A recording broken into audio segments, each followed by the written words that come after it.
Hi friends, வணக்கம். இன்னைக்கு MS வேர்டில் எப்படி ஒரு ரூல்டு நோட் வந்து செய்கிறது அப்படின்றத நம்ம பார்க்க போகிறோம். ஃபஸ்ட் வந்து ஒரு வேர்டு ஓப்பன் பண்ணிக்கலாம். ஓப்பன் பண்ணிவிட்டு லே அவுட் போய்க்குங்க. பேஜ் லே அவுட்ன்றதுல லே அவுட் போயிட்டு மார்ஜின் போயிட்டு கஸ்டம் மார்ஜின் செலக்ட் பண்ணிக்கோங்க. கஸ்டம் மார்ஜின் செலக்ட் பண்ணிவிட்டு இதில் இருக்க எல்லா வேல்யூஸுமே பார்த்தீங்கன்னா 0 டைப் பண்ணிக்கோங்க. டைப் பண்ணிவிட்டு ஓகே கொடுத்துருங்க. ஓகே கொடுத்துட்டீங்க அப்படின்னா இந்த இடத்துல கார்னரில் வந்து இது போய் இந்த கர்சர் போய் நிற்கும். ஸோ அதுக்கப்புறம் வந்து பார்த்தீங்கன்னா என்டர் தட்டிக்குங்க. 1 2 3 4 உங்களுக்கு எந்த அளவுக்கு வேணுமோ அந்த அளவுக்கு வந்து என்டர் தட்டிக்குங்க. தட்டி முடிச்சுட்டு அதுக்கப்புறம் டேபிள் இன்செர்ட்டில் போயிட்டு டேபிள் செலக்ட் பண்ணிவிட்டு இந்த ரோ ஃபுல்லாமே செலக்ட் பண்ணிவிட்டு ஓகே கொடுத்துருங்க. ஓகே கொடுத்தீங்க அப்படின்னா இந்த மாதிரி வந்து மார்க் வந்துடும். அதுக்கப்புறம் வந்து பார்த்தீங்கன்னா இன்செர்ட் போயிட்டு ஷேப்ஸ் போங்க. ஷேப்ஸ் போயிட்டு இந்த இந்த லைன் இருக்குது பார்த்தீங்களா, அதை செலக்ட் பண்ணிங்க. செலக்ட் பண்ணி முடிச்சுட்டு ஷிஃப்ட்டை ப்ரெஸ் பண்ணிக்கோங்க. ஷிஃப்ட்டை ப்ரெஸ் பண்ணிவிட்டு உங்களுக்கு எந்த இடத்துலேருந்து வரணும் அப்படியோ இது வந்து நம்ம பேஜ் ஃபுல்லாக இருக்குது. ஸோ வந்து பேஜை கொஞ்சம் கம்மி பண்ணிக்கலாம். கம்மி பண்ணிவிட்டு உங்களுக்கு எந்த இடத்துல இருந்து அந்த மார்ஜின் வரணுமோ ஸோ அந்த இடத்த வச்சு கிளிக் பண்ணி அந்த இடத்துல வந்து ஷிஃப்ட்டை ப்ரெஸ் பண்ணிவிட்டு ட்ராக் பண்ணி இழுத்தீங்க அப்படின்னா ஸ்ட்ரைட் லைன் வரும். இப்போ வந்து பார்த்தீங்கன்னா சேஃப் ஃபார்மேட் போய்க்குங்க. ஃபார்மேட் போயிட்டு உங்களுக்கு ரெட் கலர் மார்ஜின்னா ஸோ ரெட் கலர் செலக்ட் பண்ணிங்க அப்படின்னா ரெட் கலரில் மாறிடும். ஸோ அதுக்கப்புறம் வந்து திருப்பி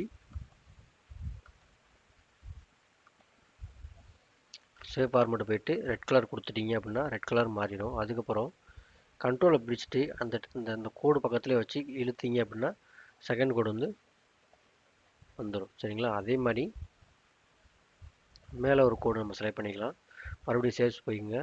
திருப்பி டாட் செலக்ட் லைன் செலக்ட் பண்ணிவிட்டு ஷிஃப்ட்டை ப்ரெஸ் பண்ணிவிட்டு ட்ராக் பண்ணி இழுத்தீங்க அப்படின்னா கோடு லைன் வந்து ஃபார்ம் ஆயிரும். அதுக்கப்புறம் கலர் சேம் கலர் கொடுத்துருங்க. கொடுத்துட்டு அதே மாதிரி கண்ட்ரோல் ப்ரெஸ் பண்ணிவிட்டு உங்களுக்கு எந்த அளவுக்கு வேணுமோ அந்த அளவுக்கு வச்சு மேலே வச்சு டைட்டாக ட்ராக் பண்ணி விட்டீங்க அப்படின்னா மேலே வந்து கோடு ஃபார்ம் ஆயிரும். அதுக்கப்புறம்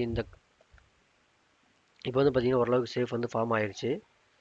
இப்போ வந்து என்ன பண்ணலாம் அப்படின்னு பார்த்தீங்கன்னா இந்த கர்சர் இருக்குது பார்த்தீங்கன்னா, கர்சர் வந்து கடைசியில் இருக்கிற அந்த பாக்ஸ் ரெண்டுக்கு நடுவில் வச்சு டபுள் கிளிக் பண்ணிங்க. டபுள் கிளிக் பண்ணிட்டீங்க அப்படின்னா உள்ளே வந்து கிளிக் ஆயிரும். அதுக்கப்புறம் வந்து பார்த்தீங்கன்னா ஜஸ்ட் டேப் மட்டும் போட்டு ப்ரெஸ் பண்ணிட்டு வந்துகிட்டே இருங்க. கீழே வந்து அந்த லைன் வந்து ஃபார்ம் ஆகிட்டே வந்துகிட்டே இருக்கும்.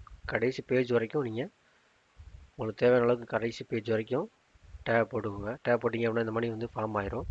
அதுக்கப்புறம் மறுபடியும் இன்சர்ட் போயிட்டு ஷேப்ஸ் அதை கிளிக் பண்ணுங்கள். கிளிக் பண்ணிட்டீங்க அப்படின்னா கீழே வந்து பார்த்தீங்க அப்படின்னா இந்த இடத்துல வந்து பார்த்தீங்கன்னா ஒரு பேப்பர் மடித்த மாதிரி இருக்கும். அதை செலக்ட் பண்ணிக்கோங்க. செலக்ட் பண்ணிவிட்டு உங்களுக்கு எந்த இடத்துல வேணுமோ அந்த இடத்துல வச்சு ட்ராக் பண்ணிக்கோங்க.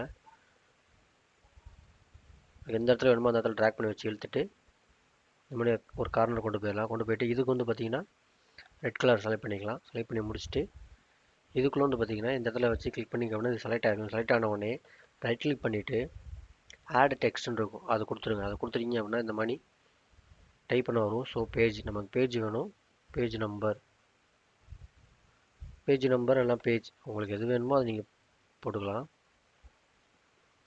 இப்போ நம்ம பேஜ் நம்பரும் கொடுக்குறோம். அதுக்கப்புறம் வந்து டேட்டு 1 2 3 4 5 இது கொஞ்சம் நமக்கு கீழே வருது. ஸோ வந்து இந்த இதை வந்து இன்னும் கொஞ்சம் பெருசாகிக்கலாம். ப்ரெஸ் பண்ணிவிட்டு தெரியுதுங்களா?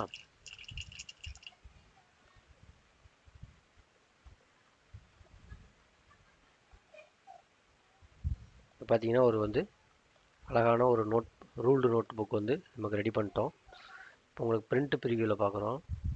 அப்போ தான் வந்து பார்த்தீங்கன்னா உங்களுக்கு வந்து பார்க்குறக்கு அதோட வியூ வந்து சூப்பராக தெரியும். இந்த பாருங்களேன், நம்ம வந்து பக்காவாக ஒரு நோட்டோட பேஜ் வந்து ரெடி பண்ணிட்டோம். நீங்கள் பார்த்தீங்கன்னா தெரியும். லைட்டாக நான் ஜூம் பண்ணி காட்டுறேன் பாருங்களேன். இதை எப்படி நீங்கள் கலர் பண்ணிட்டோ இல்லை நோட் புக்காக யூஸ் பண்ணி இங்கே ஒர்க் பண்ணிக்கலாம். சரிங்களா? வீடியோ பிடிச்சிருந்தா மறக்காம லைக் பண்ணிடுங்க. நன்றி, வணக்கம். அப்புறம் உங்களுக்கு தெரிஞ்ச ஃப்ரெண்ட்ஸ் யாராக இருந்தாங்கன்னா இந்த சேனலை வந்து சப்ஸ்கிரைப் பண்ண சொல்லுங்கள். பாய்.